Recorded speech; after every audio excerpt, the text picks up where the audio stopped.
Bird dog. So we're going to start in a tabletop position, stacking the joints from wrist to shoulder, knees below hips.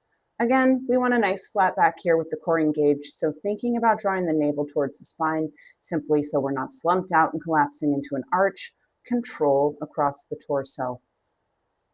Keeping the gaze cast gently toward the floor, not directly below you, but a little bit in front of you, and extend opposite arm and leg until they are parallel to the floor, holding,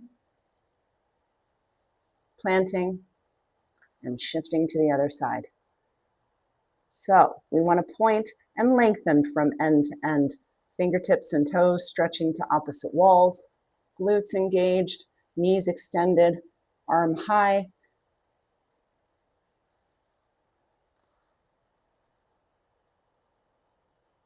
This can be a bit of a challenge for your coordination, so it's a great mind exercise as well. And what we're really looking for is to keep the hips on plane so that when we extend and open, we're not losing that pelvic stability. We're maintaining the length of the body.